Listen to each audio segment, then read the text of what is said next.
Okay, good evening and welcome to the Taft City Council meeting for March 18th, 2014. As always, we will begin with the Pledge of Allegiance led by Councilman Dave Knorr and an invocation by Mr. Bob Jordan, Lighthouse Foursquare Church of Taft. Please rise. Ladies and gentlemen, if you would please join me in saluting our nation's flag. Salute and pledge. I pledge allegiance to the flag of the United States of America and to the republic for which it stands, one nation, under God, indivisible, with liberty and justice for all.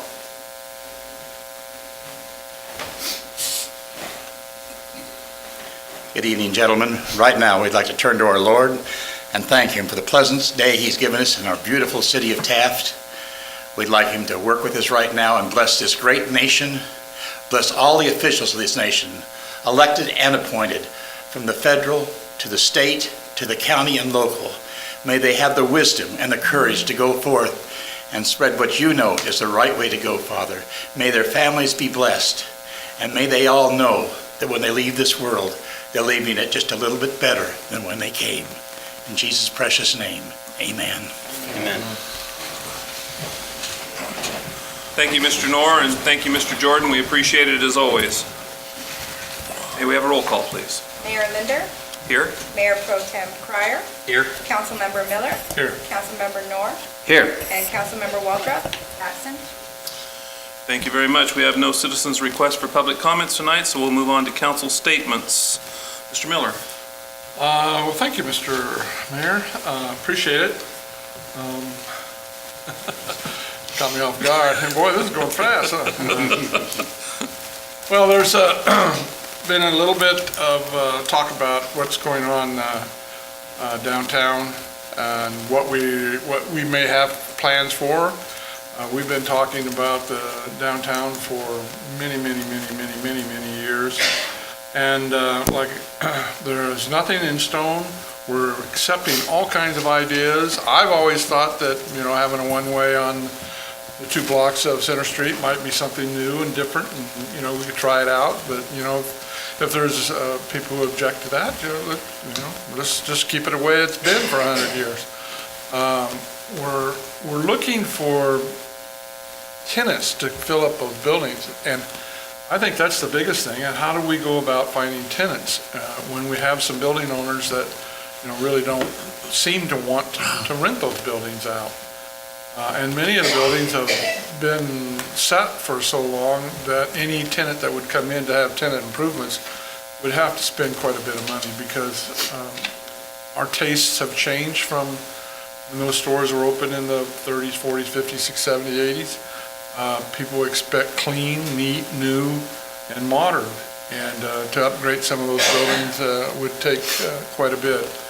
We're thrilled to death that the businesses that we do have up and down Center Street and in all North Street, Main Street, wherever, we appreciate all of our businesses and what they contribute to our community. The only caution I would have for business owners, and maybe some new business owners that step up and make the commitment, is that I don't think that customers really appreciate business owners standing out front smoking. It's just kind of puts some people off. I'll frankly tell business owners it puts me off. When I drive by or I want to go into a store and there a couple folks are out smoking out in front, it just it just doesn't do anything for me. And I suspect there's a lot of people that feel the same way. You all remember the old West Side stationery store? What was West Side? Oh, yeah, Office Supply. West Side Office Supply. What really killed that store more than anything is that the owners smoked, and they smoked inside the store. And they forgot to realize that probably 90% of the people who came in to buy supplies were women. And most women don't appreciate walking into a store that smells like smoke. So they stayed out of there and they bought their office supplies someplace else. And so there, that store, it's family-owned business, been in business quite a long time, but I don't think they really ever got it that smoking wasn't a thing to do. So I would just caution that if you own a business up in town and you have to smoke, go out your back door and do it out there. Don't sit out in front of your store and smoke and hang out like you're hanging out waiting for customers, because that's not how you're going to attract customers. Having a nice, clean store, having a proper amount of advertising, belonging to community organizations such as the Taft Chamber, that's going to help your business. And Mayor, I think that's about all I have to say. So Thank you, Mr. very Miller. much. Well said. Mr. Cryer. Thank you, Mayor. Again, had a busy weekend, couldn't keep up with everything. Went to the Moose Lodge, they had a fundraiser for the local art program here in town, it was very successful.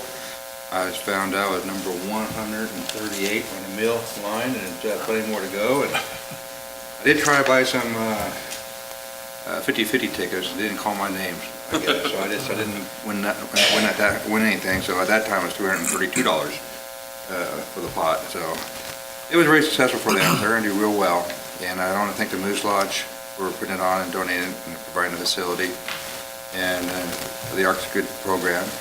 And on St. Patrick's Day, I went over to the Church of the Nazarene and had my cabbage and all nice good stuff. Well, it was great. I was very impressed how good the food was. I've known I probably would have bought them too, but it was very well. But then again, on this tag on with Randy, and I agree with him wholeheartedly what he had to say, is a lot of things that on Center Street, you got a lot of buildings there, need a lot of repair and updating.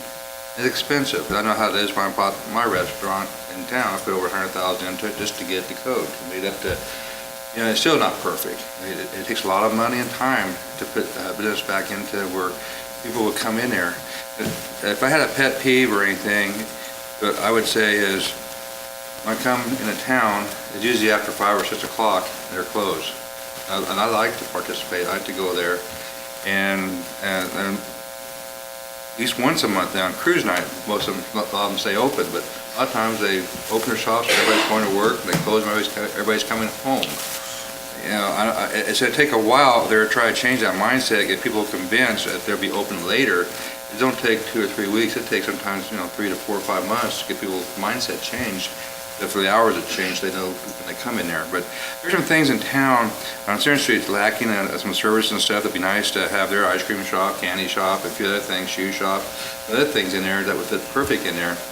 And but I'm a firm believer of the free enterprise system and supply and demand. If all the things were full, then rent would go up and better businesses would follow suit to be there. But it just takes some time. It doesn't happen overnight, and but we do need a lot of input from the public, and especially from the business owners on Center Street, even from the out-of-towners. They need to come and participate and see what they can do. I'm sure not making no money for a building sitting there, because to me, an empty building is a dying building, and one day it's going to be dead. You have to bulldoze it and scrap it. But we need to get them to participate, and from the public, what they want, and give us directions, because downtown is the heart of the city, and I know a lot of places are moving out to industrial zones and stuff and moving out, but we like to have a nice, quaint, vibrant downtown. We need to service the public what their needs are, and that's what I have to say. Thank you, Mayor. Thank you, Mr. Cryer. Mr. Knorr. Thank you, Mr. Mayor. I apologize to the council and the folks out there. I was not able to make the council meeting last time. My workload was quite ridiculous, so I was thinking of you folks while y'all were here. So glad to have made it this time. I want to talk briefly about something that was discussed and voted on at the Board of Directors meeting in Kern County, and it was passed by a 5-0 vote, unanimous vote, and that is the opposition to Senate Bill 1017. For the 13th time since 1981, some legislator is proposing a wellhead tax, an extraction tax, a ridiculous, job-killing, industry-killing tax. And it's one thing for those types of things to stream out of Sacramento when there's a budget problem and there are shortfalls and we're having to let people go in the government world.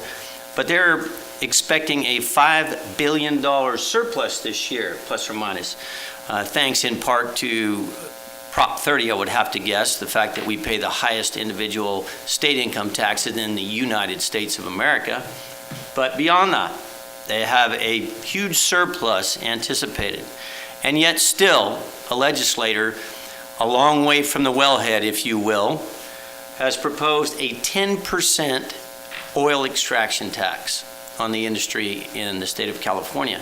The state of California, the industry already pays some of the highest taxes in the entire United States, much like we as individuals do. And yet, they want more. I want you to think for a moment about any business out there. You take 10% off the top or the bottom line of any business out there, what's that going to leave you? What's that? How many businesses have that much fat left on them, especially trying to survive in the state of California? Very few. One bright spot this state has had for several years now has been the petroleum industry. And nobody, not in the world, is better, more responsible at extracting minerals than we are in the United States of America. When foreign countries develop reserves, whether it's light or heavy oil especially, reserves, even the Middle East, you know where they come to get that knowledge base, to get that experience? Right here, Kern County, California. They come here and they recruit people and they take them from here. Nobody can do it better than we can do it. The other thing the state of California is proposing right now, the Democrats got together in council, and there are two things on the board, the two things they want more than anything else. They want a full-blown moratorium on fracking and acid stimulation on wells. The two best proven methods to stimulate wells, fracking and acidizing. They want to stop both of those things. And they know it'll kill the industry, and they know the industry will take capital investment dollars, and they will leave this state like the 1 billion plus or minus private sector jobs we have driven from the state in the recession that we created right here in and of ourselves, our own efforts. But beyond that, the state of California figures they can backfill that void by legalizing marijuana. All right, so let's get cutting-edge, state-of-the-art R&D for the responsible extraction and development of our natural reserves out of the state. Let's forget about the lessons that we learned in 9/11, where we want to be energy independent so that we're not subject to the ridiculousness, if you will, of what goes on in the Middle East. Let's forget about all those things. Let's just go ahead, drive the jobs out, put people out of work, leave those monies away or behind, and we can always backfill that by selling government marijuana brownies. As long as everybody is sitting around stoned and somehow find a way to pay taxes on getting stoned, everything will be okay. I guess if you're stoned enough, you don't need to drive a vehicle. You don't care what you pay for gas. You don't care what it costs to heat your home. I guess not. No, I don't plan on being that stoned. I plan on working. So here we are in the state of California, Kern County, California.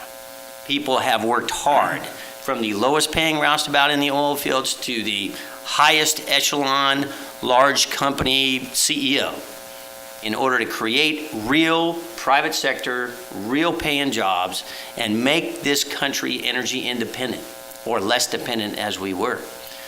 And yet what do we want to do? We want to trash all that in the state of California in favor of making it easier to get high so we can tax it. Is that a vision? Is that how we become more competitive in a global market? I don't think so. It shocked me when I read those things. Supervisor David Couch, who works very hard for his representatives on the West Side and is a friend to the West Side, to the industry, as well as the city of Taft, is going up to Sacramento. I believe he's going to be there on the 1st of April, and he's going to testify against this horrible bill. And he's going to do his very best to take care of Kern County, the people of Kern County, and that includes everybody in this city. So I want to thank him for his efforts. I want to thank Kern County Board of Supervisors for their 5-0 vote. And I would ask that we put an item on the agenda, and this is going to be difficult, but we can do it, have a short special meeting to consider that item so that when Supervisor Couch goes up to Sacramento to deal with the idiocy that is a severance tax, or a wellhead tax, that he has the backing of this entire city council and this city to take it with him.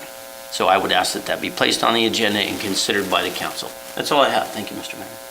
Thank you, Mr. Knorr, and I would concur with Mr. Knorr's request that we either adopt a resolution or a letter of intent or something to support Mr. Couch's actions in Sacramento.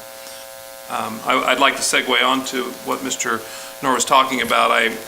I don't often do it, but I received several emails over the last couple of days regarding this Senate bill, or Bill 1017, that's the wellhead tax. And within those emails, there were links that you could go to voice your opposition for it. So I clicked on it, and I'm going through it, and I'm looking at all these representatives that I can send to. And then, of course, it asks you to put in your zip code, so I did. Well, immediately it took me to the only two people I could send the letter to, which is Shannon Grove and Gene Fuller. Well, I already know how they feel about it. But I went ahead and sent the letters anyway, and it's kind of a template, but I managed to get into it and made it a little bit more personal to the both of them, and knowing that they both support it. But I sometimes think that if we don't let our people in Sacramento know that we support what they're doing, that they kind of wonder themselves. So if you get a chance, do that. Let your legislators know your feelings, good or bad, because they need to get the pulse on the people too. And I know on this wellhead tax that they have they know what's going on. So I was trying to think today what kind of a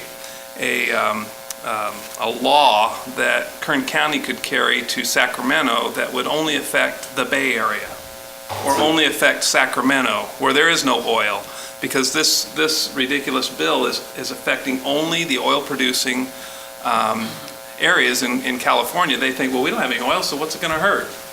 Well, what it's going to hurt is the oil companies either will not extract the oil because it becomes too expensive to lift, or they're simply going to pass it on, and guess who's going to pay for it? We're going to pay for it at the pump. I can tell you right now, currently, there's 18 cents per gallon federal tax on every gallon of gas you buy. There is 36 cents per gallon state tax on every gallon you buy, a total of 54 cents a gallon in just those two taxes on every gallon we purchase. Plus sales tax on top of Well, that. and then the sales tax comes in. So if you remove just the 36 cents per gallon that we're paying additional to the state, that puts us right in line with what other states are paying for gas. You know, we always wonder why the gas is higher in California. Well, it's because we pay more taxes. So, and I can guarantee you the wellhead tax, if it was passed, would add probably 5 to 7 cents a gallon, right off the top. Just, if I might add, Absolutely. Mr. Mayor, and that is the fact that the wellhead tax would also greatly reduce the value Yes. of oil field properties. Thus, it would reduce the revenue from the taxes, the property taxes coming into the county, and it would have a negative effect on every single one of us.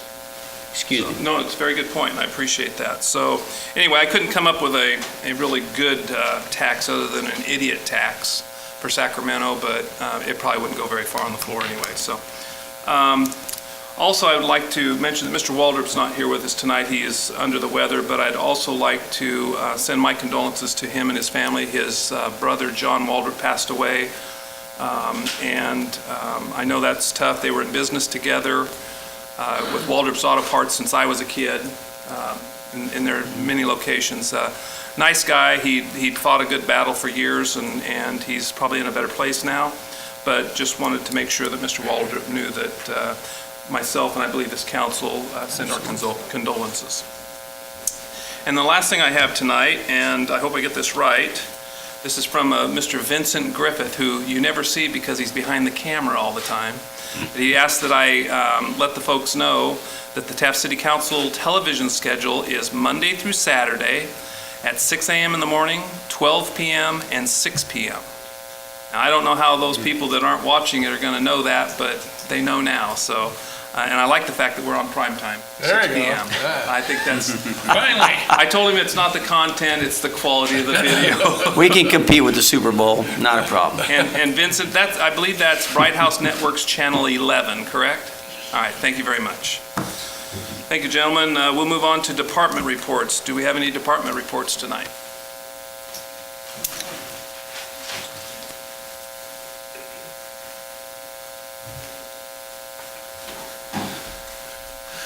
Good evening, Mr. Mayor, City Councilman.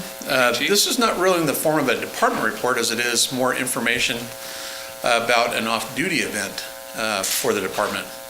As you know, the Kern County Speedway at 43 and I-5 is going to continue in the tradition of law enforcement racing from the old Mesa Marin days. They've invited the city of Taft to participate against the city of Shafter, the sheriff, the highway patrol, probation. There'll be a total of 7 agencies that will be racing on various nights throughout the next 2014 schedule. The cost was quite a bit for our officers to race in an off-duty fashion. However, a local business has come to our assistance, and we gratefully acknowledge their donation of the $4,500 to assist us in the racing of the other agencies. For those of you who like to go to the Speedway, I have the schedule for the 2014. Looks like April 19th, May the 10th, June the 7th, July 5th, August 9th, September 13th, October 14th, and November 23rd, which will be the championship race. So if you guys we're are going out to be there, racing that Ferrari we got under forfeiture. What are we going to be racing? there? No, the these are MRAP. going to be Pro 4. These are going to be Pro 4 quarter midget racers. And apparently we have an officer who's experienced at racing these, so we're going to allow him to volunteer his time in an off-duty fashion Yes. to go and assist us.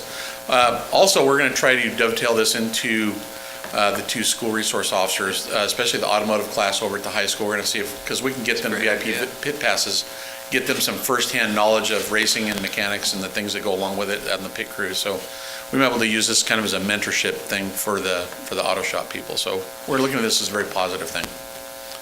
It's cool. by the way- If you need any pit members, pit crews, just let me know. I'll be glad to come out and, They might be a little faster than your Camaro, Mr. I wouldn't bring my Camaro, but I can certainly, clean the wheels or something. By the way, we don't have a Ferrari in forfeiture. No, we don't. We don't? Yet, Did I forget the email? It's in the news, LAPD got one. Lamborghini or a Ferrari. Yeah, nice one too. But anyway, it looks like we're going to have quite a bit of fun, and I look forward to seeing you guys out there if you Absolutely. can make it. Very good. Thank you, Chief. good luck. Let's go kick some butt, Chief. I noticed that. Did he purposely shy away from the sponsorship? Was that Or did the chief purposely shy away from the sponsorship that you threw out there? I Oh, is that a secret? I was simply an anonymous guy. Okay, all right. I'd love to see everybody in Taft go out and cheer on Taft PD. It's, after all, PD guys and all law enforcement are part of a brethren, and we want to remember that. We just want to remember that all the brethren in emergency services are going to be seen through our rear view mirror. So they can all compete for second place, and I wish them all best of luck in that endeavor. CSCHP. That's right, that's true. It's the only good time you want to see a CHP in your rearview mirror. I like that. Well, they're used to that, though. That's true, that's true.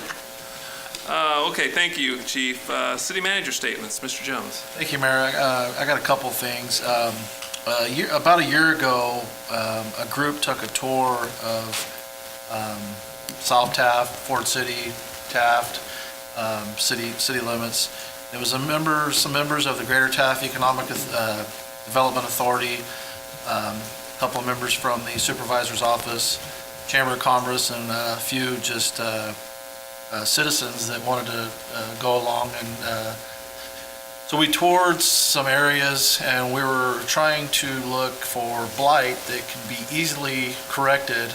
And it's been a year, and a year goes by very quickly. I didn't realize it was a year until I went out and looked today at the things that got accomplished over that year, because we're having another tour tomorrow. And I was pleased to see about 90% of the things that we addressed that tour have been taken care of. And a lot of that, the majority of that is due to our supervisor, David Couch, and his team that are constantly on the ball when it comes to code enforcement issues. But I was also proud to see a lot of things in the city that we wrote down got addressed, because I was kind of afraid, everything's got to get done in the county and we still have city things to do. But some of the buildings that we had tagged are tore down now. Some of them were rehabbed, and some of the side streets you don't drive down all the time. I really didn't notice that. Ford City, South Taft, there was some houses that were torn down or rehabbed, or the owner simply complied and boarded and secured their property and cleaned all the weeds and trash out. So if you remember our community cleanup that we had, that was about a year ago, and we did that right after this tour, and we kind of hit Wood Street as a target area. Well, all the things that we had written down to be addressed on Wood Street has been addressed. So tomorrow, we're going to take another tour. We'll leave here at City Hall at 10:30, and we're going to make another list and work on that list for a year. So that's kind of exciting. Also today, we had a meeting with Friends of Jawbone Canyon and BLM to discuss the Timber Range. That has been put on the back burner, the discussions that we had a year prior about how BLM is going to manage the Timber Range and the off-road use of that area.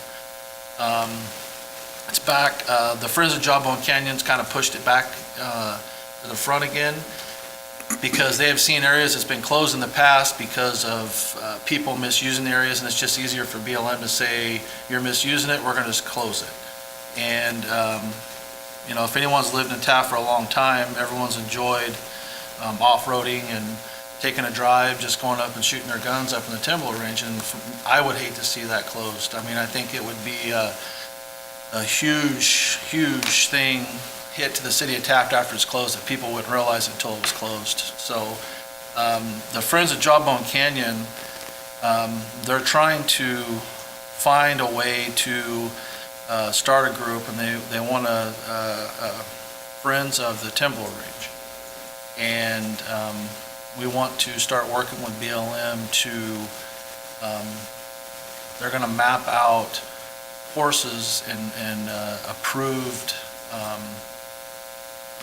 areas up there that you can ride in, and of course they want to close some. So that was some of the staff that wasn't here a few years ago when we first started this. Mark Staples met with them today. He's going to be kind of leading this effort, but we're going to look for some grants to try to do some of the mapping and some of the outreach for the project. But the bottom line is we need to start meeting with BLM before they decide to close the area because of non-compliance. They only have 3 rangers for the whole area, and people are misusing the area. One of the major hurdles we have is all the entrances into this area from the Taft area is through oil field land.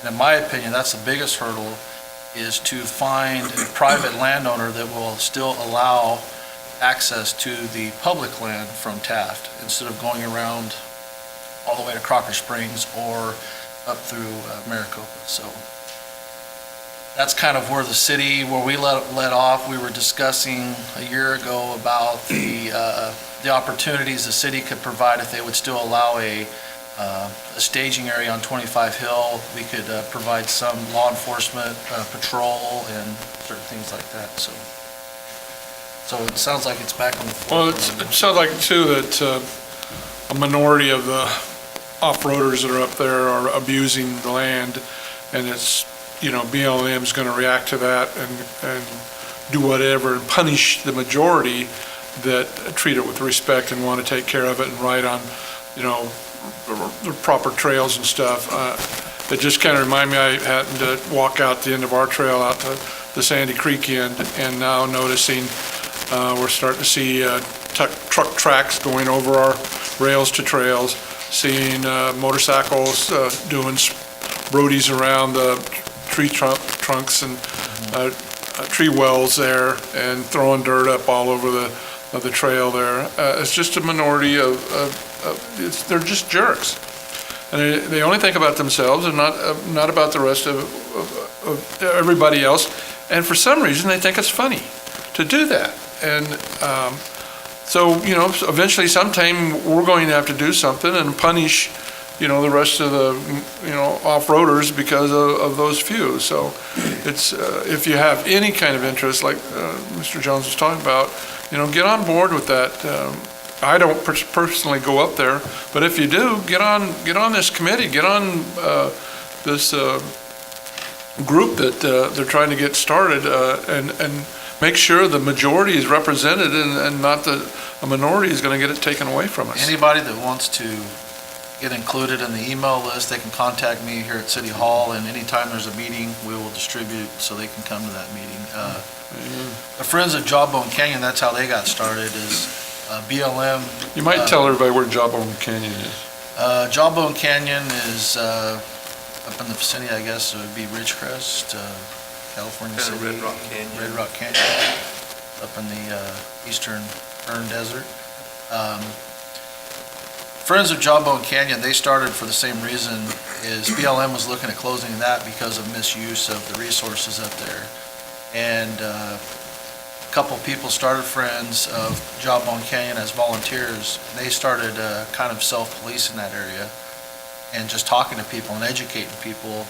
And of course, volunteers, unpaid volunteers don't last very long. So they had to get a grant, and they were able to pay a few people to help them in the office and do certain things. But they have volunteers and they have paid volunteers. And they go out on the weekends and during the week, holiday weekends, and let people know that you just can't go up and dump your trash and tear up trails that are not trails and, pack it in and pack it out. So it's worked up there, and the guy that started that, he's the guy that met today, and, he said he's, 77 years old, he's been an off-roader his whole life, he's in the Off-Road Hall of Fame in Las Vegas, and here he is in Taft, and he says, you guys don't know what you're getting ready to lose. Well, it's just like Oceana Beach, and, used to be wide open until people just couldn't help themselves and go up there and tear up all the flora and fauna, and then they've closed down at least, 85% of that riding area because of a few minority, and this is what's going to happen up here. They'll close it off, they'll fence it, or they'll do whatever, law enforcement or whatever it's going to take, so. And I don't want to paint BLM to be the bad guys. They just don't have the money or resources to manage 30,000 acres of off-road land. So they're going to need some help from the city of Taft, the county, nonprofit groups, wherever they can get it from. It's going to have to be a group effort, or we're going to lose the opportunities that we have up there for hunting and off-roading and target shooting. That's all I have. Thanks. Very good. Thank you, Mr. Jones, I appreciate it. We'll move on to city attorney statements. Good evening, Mr. Epperson. Good evening, Mr. Mayor. No statement tonight. Thank you very much.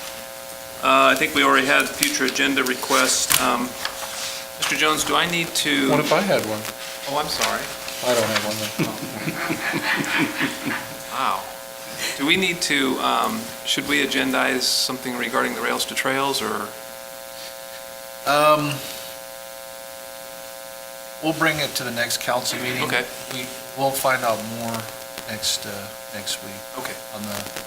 If we don't have any major hurdles out there, then it'll come to the council to establish a budget to do some upfront work. Very good. Thank you. I just wanted to make sure that we would have the ability to discuss it, so. Okay, we'll move on to the consent calendar, items 7 through 14. All items listed on the consent calendar shall be considered routine and will be enacted by one roll call vote.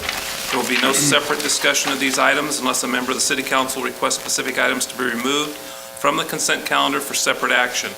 Any item removed from the consent calendar will be considered after the regular business items. Gentlemen, do you wish any of these items to be removed from the consent calendar? They include item number 7, minutes of the March 4th, 2014 regular meeting, which I believe Mr. Knorr and Mr. Miller will be abstaining from. Number 8, payment of bills. Number 9, treasurer's report. Number 10, funding to the Taft Chamber of Commerce for the quarter of October 2013 to December 13. 11, Taft Area Transit unmet needs hearing. Item number 12, authorize additional handicap parking on San Emilio Street for Taft Union High School. Item number 13, purchase of ammunition for the MCCF and the Police Department. And item number 14, outfit MCCF jail transport van. So do we need to pull the minutes? Yeah. Because we don't have quorum, okay. I was going to suggest that. I'd like to pull item number 7, please. Okay, and that'll just come back to on the next meeting, correct? Okay, any other items to be pulled, gentlemen? All right, then I'd entertain a motion to approve items 8 through 14. I think that's... Motion. Oh, yeah, that's correct. Second. We have a motion and a second. May we have a roll call, please? Councilmember Nor, Yes. Councilmember Cryer, Yes. Councilmember Miller, Yes. Mayor Zinder. Yes, thank you very much. At this time, the Taft City Council will adjourn We're to... going to go to the pulled item, aren't we? Oh. Do we need I to... pulled the minutes. I don't But think we're we just can vote on the minutes. But we're just going to place it on a future agenda. Minutes? We have to, because we don't have a quorum to approve it. Oh, I see. Would just be Oh, Mr. Cryer and I. I missed the quorum part, sorry. Yeah, I no understand problem. now. Got it. So we've got it pulled, and it'll come back at the next meeting. Gotcha. All right, very good. Again, at this time, we will be adjourning to closed session, and tonight we will be discussing item A, conference with legal negotiator Craig Jones, city manager, Government Code Section 54957.6, all units. Let's see, pursuant to Government Code Section 54957, performance evaluation, position to be evaluated city manager. And item C, conference with legal counsel, existing litigation, Government Code Section 54956.9, Sierra Club versus City of Taft and the Taft City Council. Thank you for being... Before we go to closed session, could, Mr. Jones, could you let us know how many prisoners that we currently have in the facility? Just to let everybody know that we're accepting prisoners Close, there. it doesn't... Close, ballpark. 300 and some change, I would guess. Over 300, so that's good. I believe the state stated they were going to have us full by the end of the month. 252. 252 You've already today. let 25 or 30 of them escape? Yeah. Well, I was figuring 134 a week, and we're on our third week, so. We'll be up over 300 by the end of this week. That's great. I just That's- get I've pe- been busy trying to find a dentist. Just get, Okay. I'd just like to give people an update Yeah, on that, so yeah. people are interested. Thank you, Mr. Mayor, I'm sorry. No, that's fine. We're thrilled to be back in business. So again, thank you for being with us tonight, and we will adjourn to closed session.